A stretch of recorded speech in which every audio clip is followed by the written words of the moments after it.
Kasunod ng nakaraang yugto, pumasok sina Kinnan at Linglanlan sa loob. Tumingala si Kinnan sa langit, natulala at nagtanong, ano yan?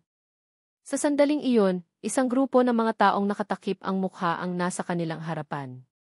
Sinabi ni Linglanlan kay Kinnan, sila ay mula sa sky-soaring ancient sect.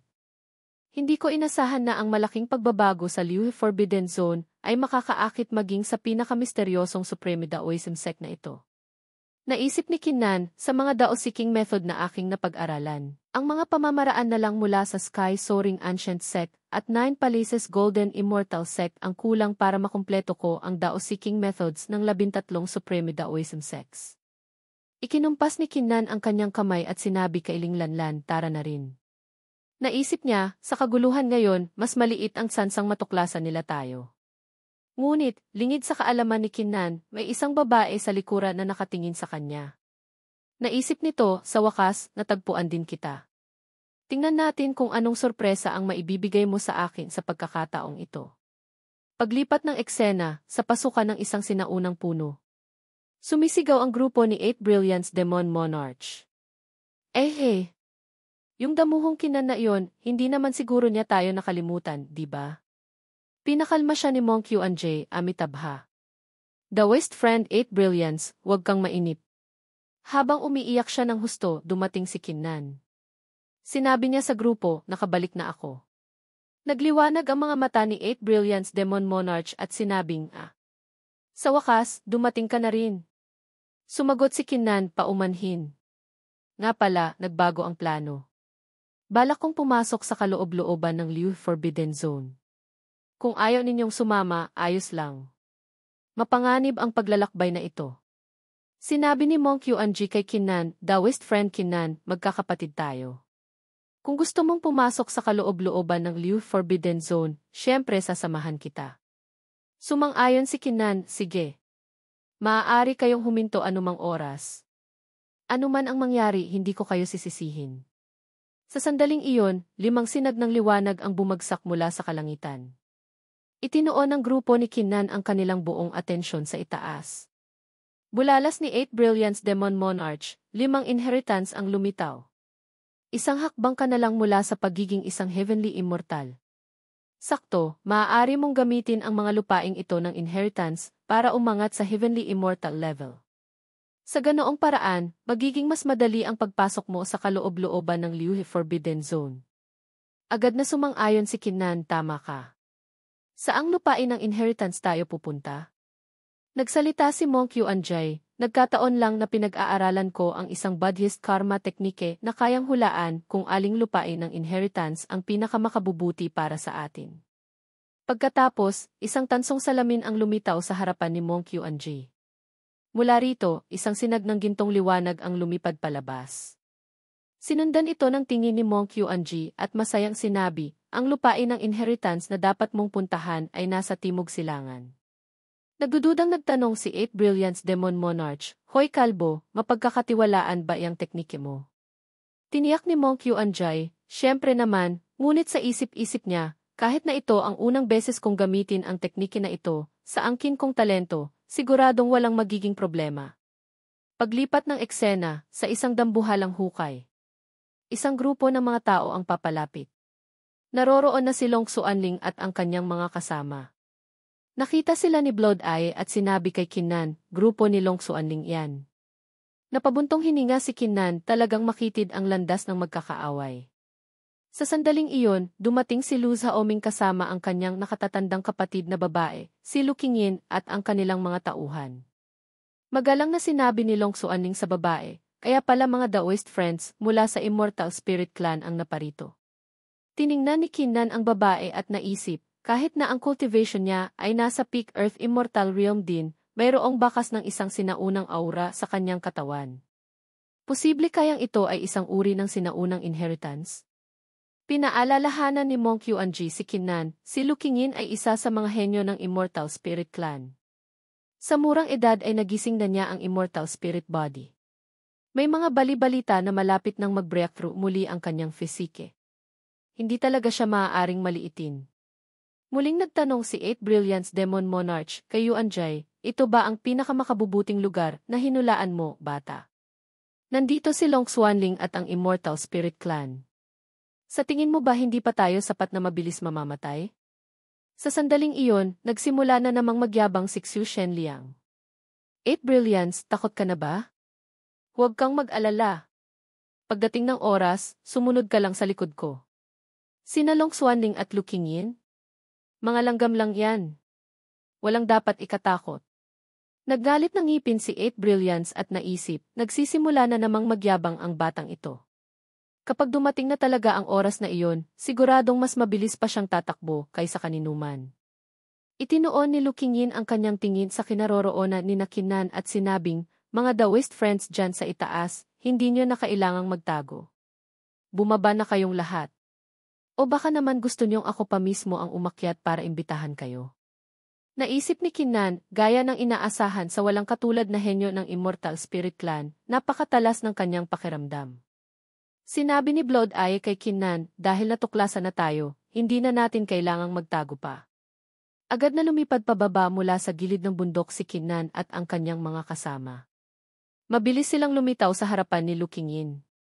Bilang kinatawa ng grupo, binati sila ni Qinnan, mga Daoist friends, matagal na tayong hindi nagkita. Kumusta na kayo? Galit na sumigaw si Long Xuanling, Qinnan. Blood Eye. Tunay ngang pagkatapos ng mahabang paghahanap na walang resulta, natagpuan ko kayo ng walang kahirap-hirap. Nakilala na rin ng iba si Qinnan. Kaya pala ang number 1 immortal si Qinnan. Bakit kasama niya si Yuan Jie ng Bodhi Ancient Temple Sect? Nang makita ni Lu Zaoming si Qinnan, agad siyang nabalisa. Kayo pala yon. Naisip ni Lu Qingyin, mukhang sila ang mga taong nagdulot ng kahihiyan kay Zaoming at kumuha pa ng minahan. Kaya't humarap siya para tanungin si Qinnan. Qinnan, bakit ninyo pinakialaman ang nakababata kong kapatid? Naisip ni Qinnan, hindi ba't gumawa ng Immortal Demon Oath si Lu Zaoming?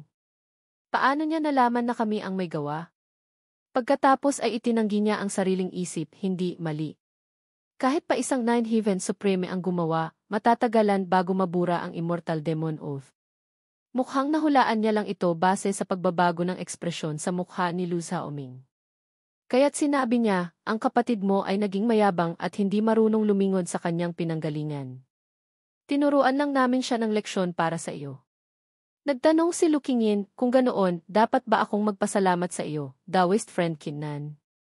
Sinubukan ni Monk Yuan Ji na pakalmahin ang sitwasyon, Daoist friend Lu Qingyin, masyado kang formal. Hindi na kailangan magpasalamat. Tutal, ang kapatid mo ay kapatid na rin namin. Pagkarinig nito, nagalit si Lu Qingyin at sumigaw, kalokohan. Nagpadala ng sound transmission si Lu Qingyin kay Qinnan, Daoist friend Qinnan, ang kakayahan mong palakasin ang mahigit 1-0. 000 piraso ng semi-finished na Liu Immortal Jade at iSoul Extreme Spirit sa loob lamang ng 2 araw para maging kumpleto hinahangaan kita, si Lu Qingyin para dyan.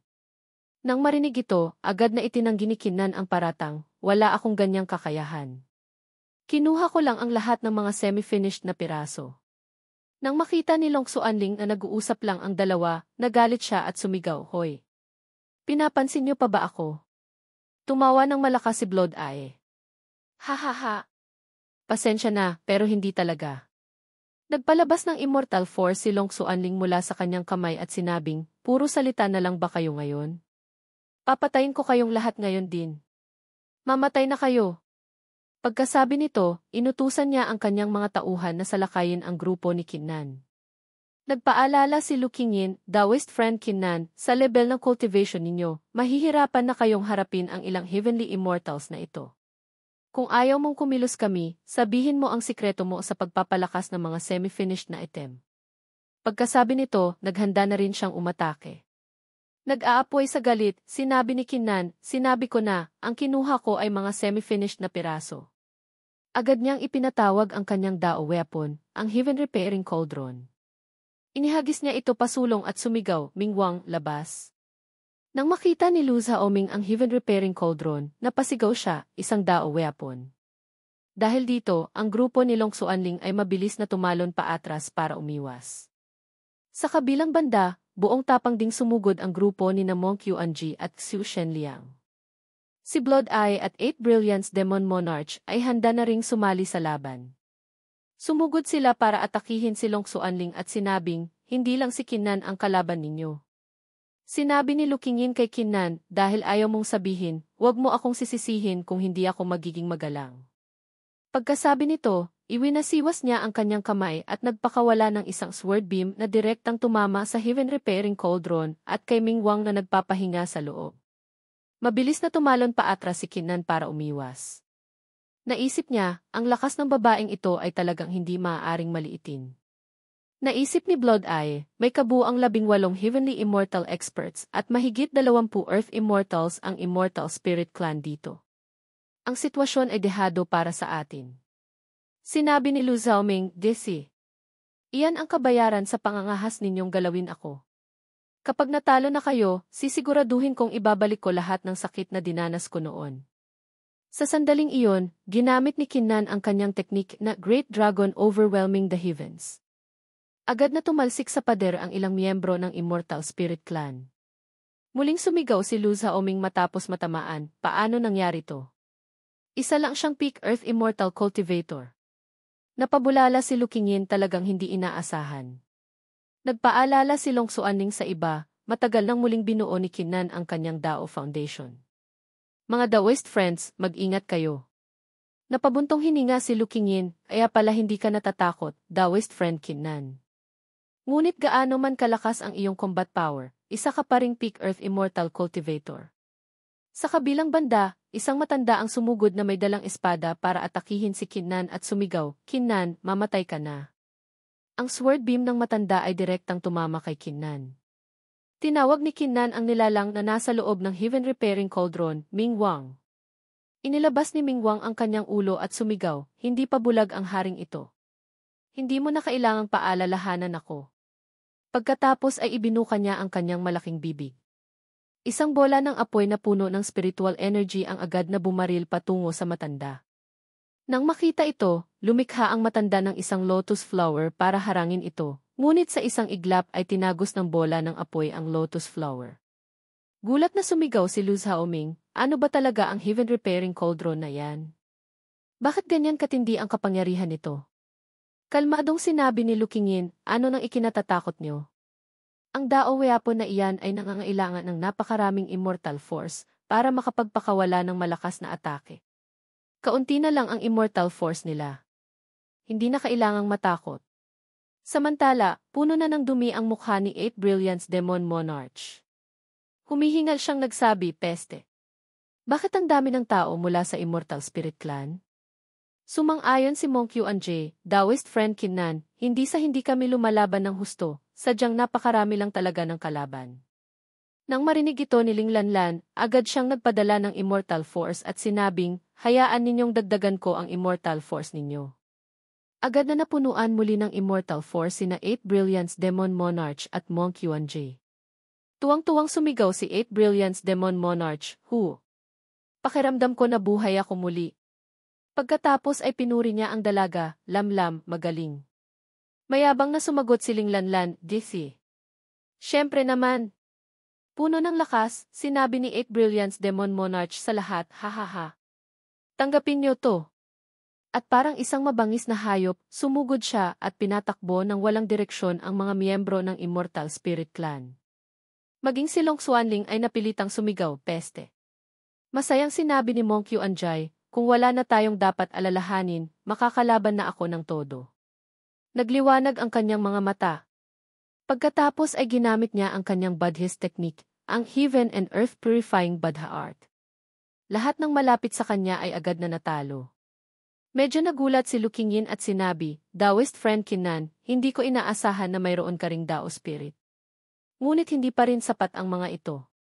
Isang matanda ang malakas na nag-utos, sumama kayo sa akin, pigilan natin ang Dao Weapon na ito.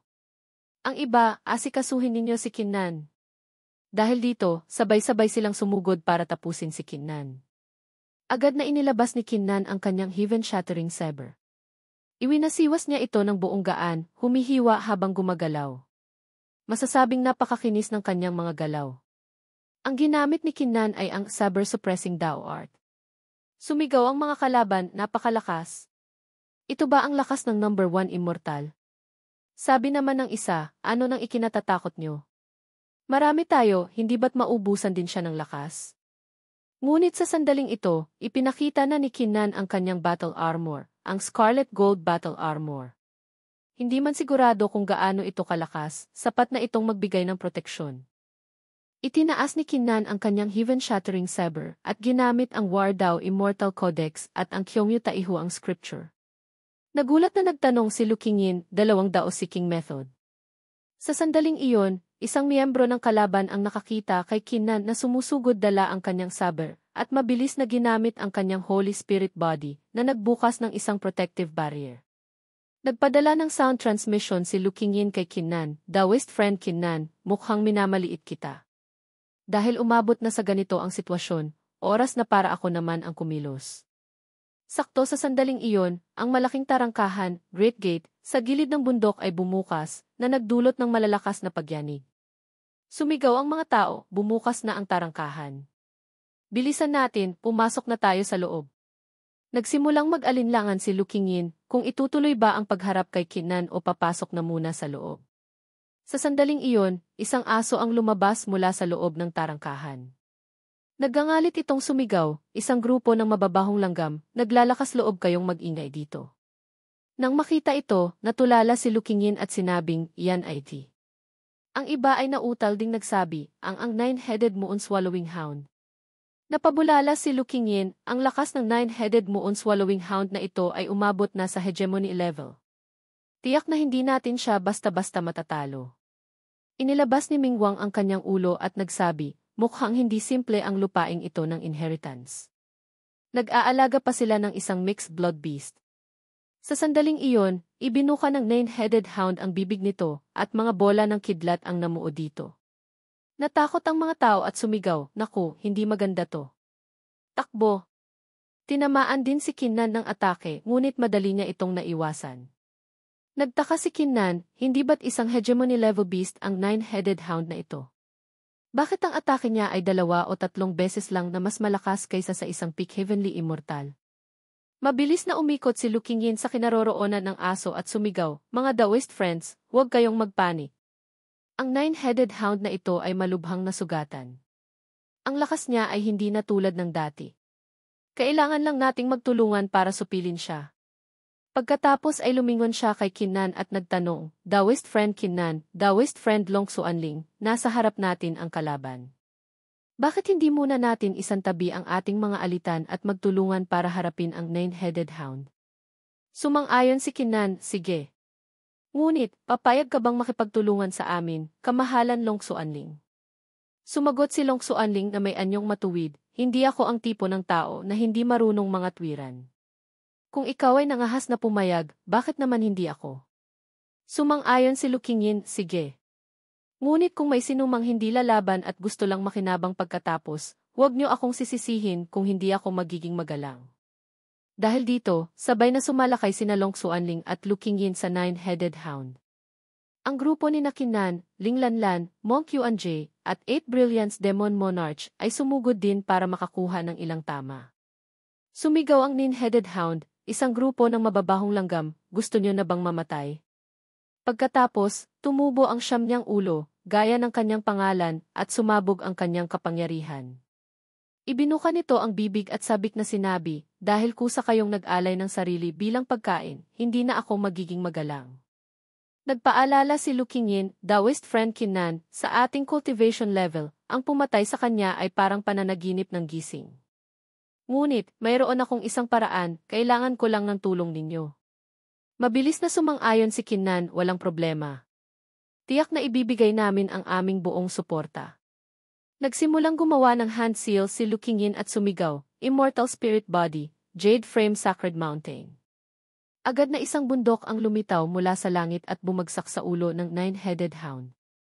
Dahil sa pagkakapigil sa ilalim nito, sumigaw ang halimaw, huwag kayong managinip. Inutusan ni Lu Zaoming ang kanyang mga tauhan, mga kasama mula sa Immortal Spirit Clan, ipasa ninyo ang inyong Immortal Force sa Jade Frame Sacred Mountain. Dahil dito, ibinigay ng lahat ng miyembro ng Immortal Spirit Clan ang kanilang Immortal Force sa bundok. Sumigaw si 8 Brilliance Demon Monarch, pagkakataon na. Atakihin niyo na siya. Agad na pinagtulungang gulpihin ng lahat ang kaawa-awang aso. Dahil napigilan, wala itong nagawa kundi ang humiga at tanggapin ang mga suntok. Naglabas si Lukingi ng isang talisman at nagdagdag ng isa pang atake. Great Immortal Dao Talisman, Seal Body, Suppress Soul. Pagkatapos, lumipad siya papunta sa ibabaw ng ulo ng Nine-Headed Hound. Mabilis niyang idinikit ang talisman sa bundok, at ang sealing power ay agad na pumigil sa halimaw. Hindi na ito makapalag. Matapos ang kanyang ginawa, marahan na lumakad si Lukingin, ipinapakita ang kanyang ganda. Tumingin siya sa siyam na ulong aso at napabuntong hininga, mabuti na lang at nagtagumpay. Pumuri si Long Xuanling, Miss Lu, gaya ng inaasahan sa isang walang katulad na henyo. Tunay ngang kahanga-hanga. Mapagkumbabang sumagot si Lukingin, ito ay dahil sa tulong ninyong lahat. Kung wala ang inyong suporta, hindi ko rin matagumpay na masusupil ang Nine-Headed Hound na ito. Ngunit, ang talisman na ito ay kaya lang siyang supilin sa loob ng 10 shichen, 20 oras. Kaya kailangan nating samantalahin ang oras. Galit na sinabi ng Nine-Headed Hound sa lahat, hintayin niyo lang makalabas ako, papatayin ko kayong lahat. Gumawa ng nakakatawang mukha si Xiu Shenliang para asarin ito, Bli. Sino ba nang hindi marunong magyabang? Nang makita ang mayabang ng ngiti ni Xiu Shenliang, pabulong na nagmura si Eight Brilliance, napakagaling mong magyabang. Pinangunahan ni Lukingin ang kanyang mga tao, papasok sa portal at sumigaw pabalik, mga kasama, mauuna na kami. Nagpaalala si Huit Didit kay Kinnan, pumasok na rin tayo. Ngunit, tumingin si Kinnan sa grupo ni Long Xuanling at sinabing, huwag magmadali. Aayusin muna natin ang ating pagkakautang sa grupo ninyo. Palagay ko, iniisip mo rin iyan, hindi ba, kamahalan Long Xuanling? Tinitigan ni Long Xuanling si Kinnan at sinabing, ang pagkakautang sa pagitan natin ay dapat na talagang ayusin. Pagkatapos ay tumingin siya sa grupo ni na Eight Brilliance, Xiu Shenliang, at Monk Yuanji at sinabing, mga Ginoo, wala naman tayong alitan. Sana ay bigyan niyo ako ng respeto at huwag nang makialam sa usapang ito. Tutal, ang pag-atake kay Kinnan ay hindi lang personal kong kagustuhan, kundi kagustuhan din ng Three Purities Ancient Sect at ng Southern World Supreme. Ayaw niyo naman sigurong kalabanin sila dahil lang kay Kinnan, hindi ba? Bakit hindi niyo na lang samantalahin ang oras para pumasok sa loob at agawin ang inheritance ng lugar na ito? Galit na sumagot si Eight Brilliance Demon Monarch, tigilan mo ang paggamit sa Southern World Supreme at sa Three Purities Ancient Sect para takutin ang haring ito.